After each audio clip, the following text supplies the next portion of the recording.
Alright, honey. I know I should be doing this on call, but I'm kind of feeling like crap right now, and I doubt I'll be there tonight, so. Pew, pew. Video call number 2. Alright, so. Hope you had an amazing day. Oh, fuck. Hope everything went right. I love you. Really don't know much to say, so this is just a little video thing. But here's your story. I will read it quite early today, but wait for later.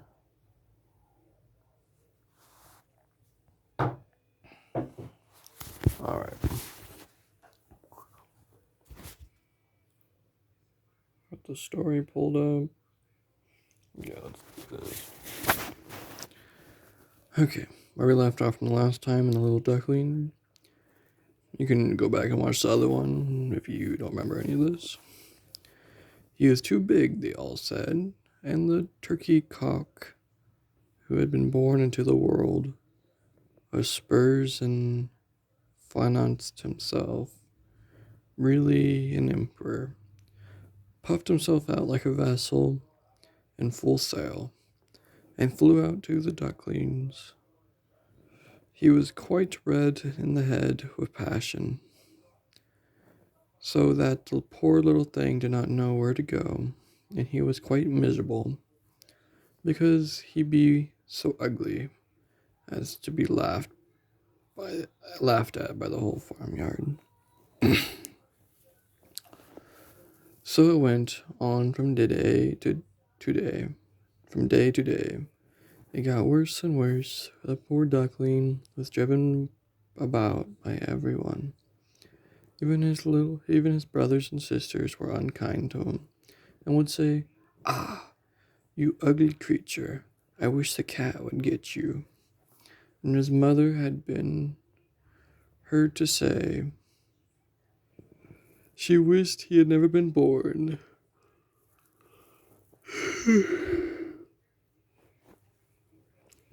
The ducks pecked him, the chickens beat him, and the girl who fed the poultry pushed him with her feet. So at last he ran away, frightened the little birds at the hedge as he flew over the padlin. They are afraid because I'm so ugly, he said. So he flew still farther until he came out on a large moorland inhabited by wild ducks. Here he remained the whole night, feeling very sorrowed. In the morning, when the wild ducks rose in the air, they started at their new comrade. "What sort of duck are you?" they all said, coming around him. He bowed to them and was as polite as he could be, but he did not reply to their question. "You are exceedingly ugly," said the wild ducks, "but that will not matter if you do not want to marry one of our family." Poor thing, he had no thought of marriage. All he wanted was permission to lie among the rushes and drink some of the water on the morrow. After he'd been on the morrow 2 days, there came 2 wild geese, or rather gooselings, for they not have been out their egg long, which accounts for their inexperience. "Listen, Fred," said one of them to the duckling, "you are so ugly that we that we like you very well. You will go with us and become a bird of the passage. Not far from here is in another moor, in which there were some wild geese, all of them unmarried. It's a chance for you to get a wife, and you may take your fortune ugly." ugly as you are. Bang bang sounded in the air, and the 2 wild geese fell dead among the rush, and the water was tinged with blood. Bang bang echoed far and wide in the distance. The whole flock of geese rose up from the rushes. The sound continued from every direction, for the sportsmen surrounding the moor, and some were seated on branches of the tree overlooking the rush. The blue smoke from the guns arose like clouds over the dark trees. As it floated across the water, a number of sporting dogs bounded in among the rushes, which bent beneath them wherever they went. How terrified the poor ducklings! He turned his head to hide under the wings, and at the same moment a large sable dog passed quite near. His jaws open and his tongue hung from his mouth. The eyes glared fearfully. He stuck his nose close to the duckling, showed his sharp teeth, and then splash, splash, he went into the water without touching him. Oh, sighed the duck, how thankful am I for being so ugly. Even a dog will not bite me. And so he laid quite still,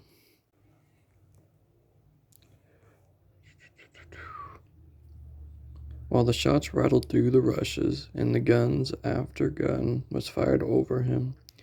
It was quite late in the day before it all became quiet, but even the poor young thing did not dare to move. He waited quietly for several hours, and then after looking carefully around him, he hastened away from the moor as fast as he could. He ran over the field and meadows to the No, my finger slid.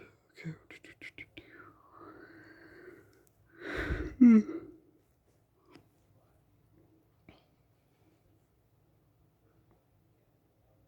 Oh my god.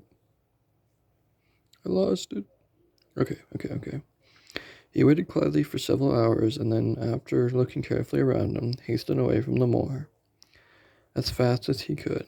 He ran over the field and meadow to storm rose, and he could hardly struggle against it. Towards the evening, he reached a poor little cottage that seemed ready to fall, and seemed to remain on which side falls first. He decided not to could not decide which side would fall first. The storm continued so violently that the duckling could go no farther.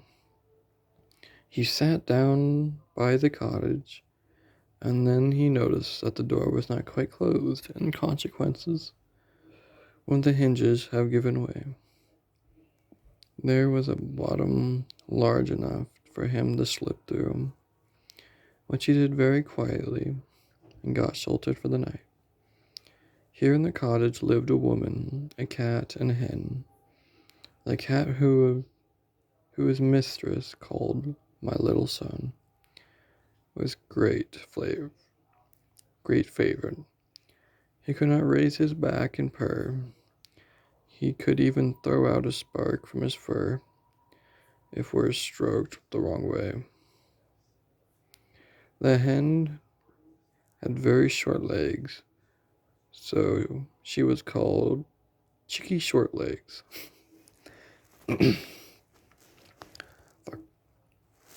She laid good eggs, and her mistress loved her as if she was the morning the strange visitor was discovered. The cat began to purr, and the hen clucked. "What is that noise about?" said the old woman, looking around the room. But her sight was not very good. Therefore, when she saw the duckling, she thought it must have been a fat duck that had strayed from the home. "Oh, what a prize!" she exclaimed. "I hope it is not a drake, for then I shall have some duck eggs." I must wait and see. The duckling was allowed to remain on trial of 3 weeks, but there was no eggs.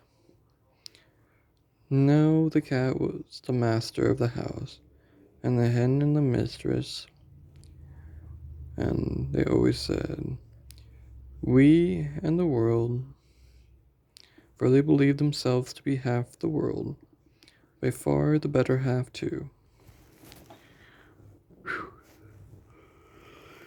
Holy crap, reading takes it out of me, man. Now the duckling thought that the other might hold a different opinion on the subject, but the hen would not listen to such doubts. Can you lay eggs?" she asked. "No." "And then you have the goodness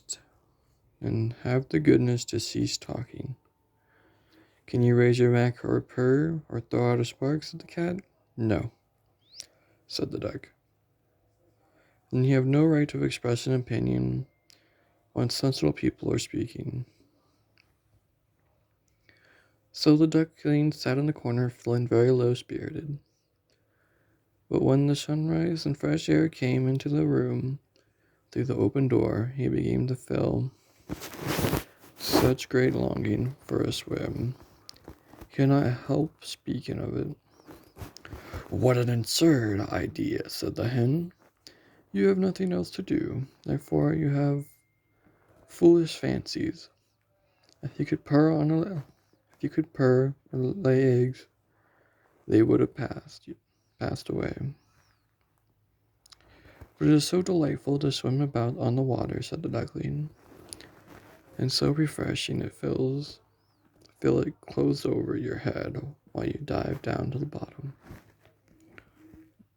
Okay, I'm gonna take a quick peek. What's left? Okay, it's about over. Well, not about over. It's about like 10 more minutes or so. "Delightful indeed. It must be a queer sort of pleasure," said the hen. "Why must you be crazy? Ask the cat. He is the cleverest animal I know. Ask him, the water, or to dive under it, for I will not speak of my own opinion. Ask her mistress, the old woman. There is no one in the world more clever than she is. Do you think she will relish swimming and letting the water close over her head?" "I see you don't understand me," said the duckling. "We don't understand you. Who can understand you, I wonder? Do you consider yourself more clever than the cat or the old woman?" "I will say nothing of myself." Sure.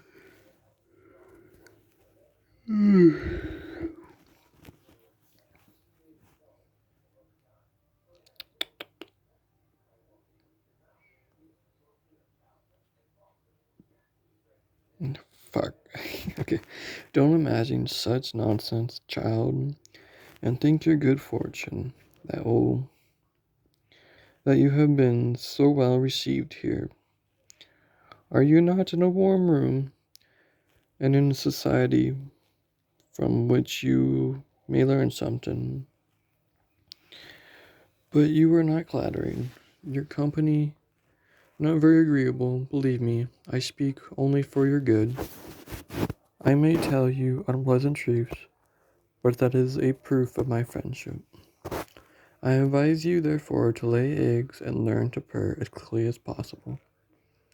"I believe I must go out into the world again," said the duckling. "Yes, do," said the hen. So the duckling left the cottage and soon found water, on which he could swim and dive. But he avoided all other animals because of his ugly appearance.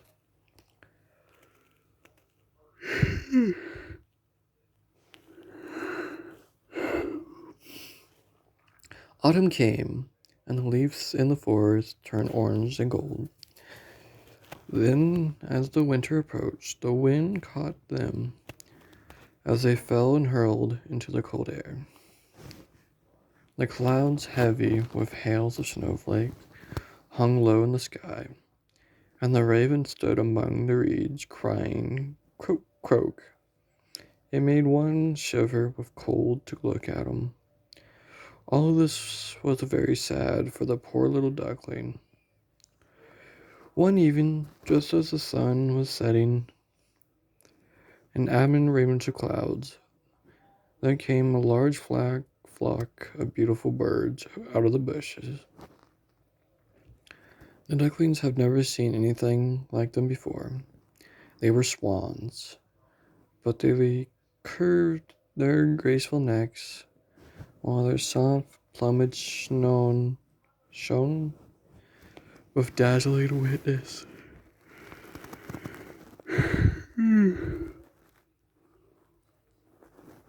They uttered a single cry as they spread their glorious wings and flew away from the cold regions to the warmer countries across the sea. They mounted higher and higher in the air, and the ugly little duckling had a strange sensation as he watched them. He whirled himself in the water like a wheel, stretched out his neck towards them, and uttered a cry so strange that it frightened even himself. Could he have forgot those beautiful, happy birds? And when at last they were out of sight, he dived under the water and rose again, almost beside himself with excitement. He knew not the names of these birds, nor where they had flown. What he felt towards them as he had never felt towards any other bird in the world.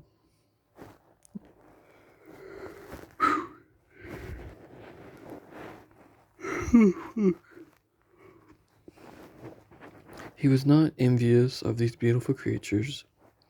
It never occurred to him to wish to be as lovely as they. Poor ugly creatures, how gladly he would have lived even with the ducks had they have treated him as kindly and given them encouragement. The winter grew colder and colder. He was obligated to swim about on the water to keep it from freezing, but every night the space in which he swam became smaller and smaller.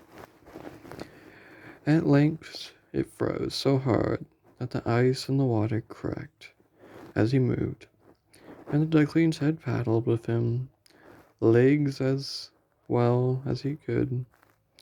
He kept the space from closing up.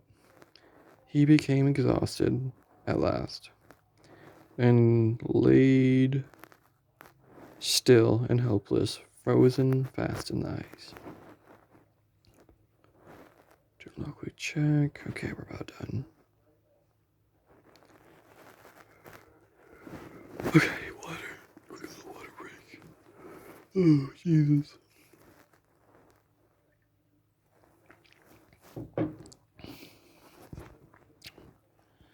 Okay. Early in the morning, a peasant who was passing by and saw what happened. He broke the ice in pieces with a wooden shoe and carried the duckling home to his wife. The warmth received the poor little creature, but when the child wanted to play with him, the duckling thought they would do some more harm. So he started up and a terror fluttered into a milk pan and splashed the milk about the room. Then the woman clapped her hands, which frightened him even more.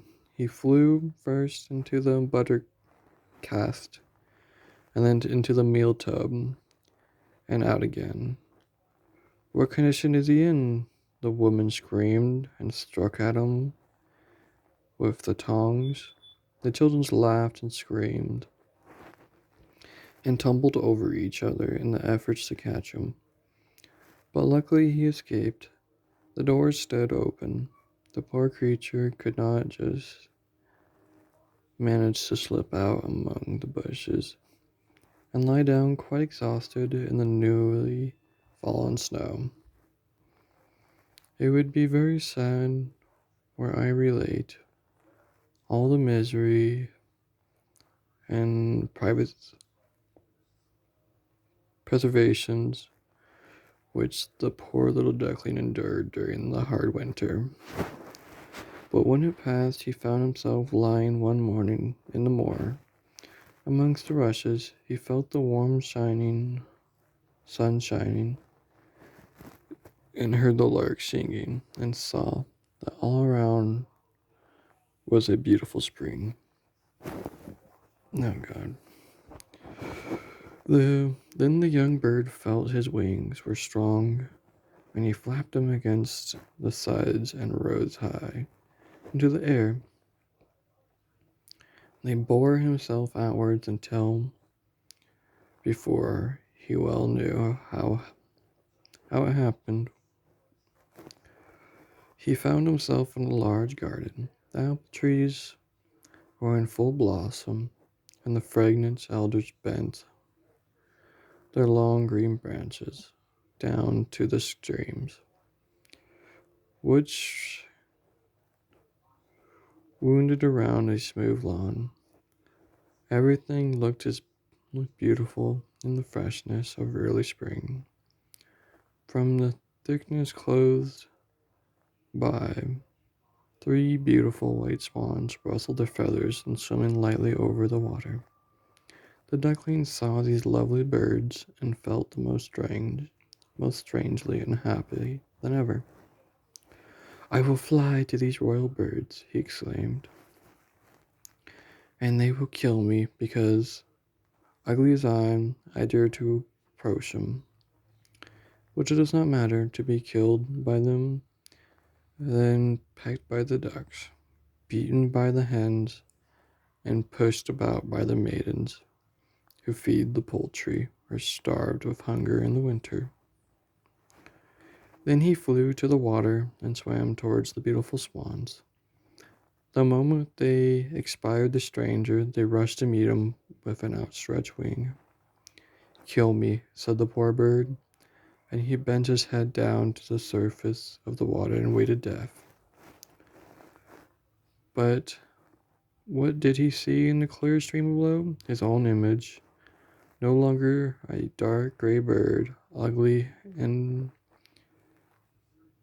disagreeable to look at, but a graceful, beautiful swan. To be born a duck in a nest in a farmyard is no coincidence to the bird if he had hatched from a swan's egg. He had not felt glad. He had glad at having to suffer the sorrows and troubles, because it enabled him to enjoy it so much better, all the pleasures and happiness around him. For the great swan swam around the newcomers and stroked his neck with their beaks as they welcomed. Into the garden pleasantly came some little children and threw bread and cake into the water. "See," cries the youngest, "there is a new one." The rest were delighted and ran to their fathers and mothers, dancing and clapping their hands, was shoutingly joyous. "There is another swan comes, a new one has arrived." Then they threw more bread and cake into the water and said, "The new one is the most beautiful of all. He is so young and pretty," and all the old swans bowed their heads before him. Then he felt quite ashamed and hid his head under his wing, for he did not know what to do. He was so happy, yet was not at all proud. He had been persecuted and despised for his ugliness. Now he heard them say he was the most beautiful of all the birds. Even the elder's tree bent down and bottomed into the water before him. The sun shone warm and bright. Then he rustled his feathers, curved his slender neck, and cried joyfully from the depths of his heart, "I never dreamed of such happiness as this while I was the inspired ugly duckling. And now there's like at the very end there's these little chats. The chats about stories, ideas to talk with kids. There's humility.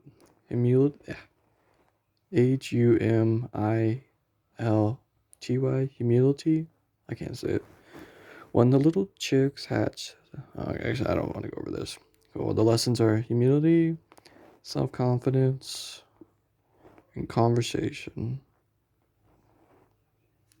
Written by Hans Christian Hansen. Alright, hon. I hope you enjoyed the story.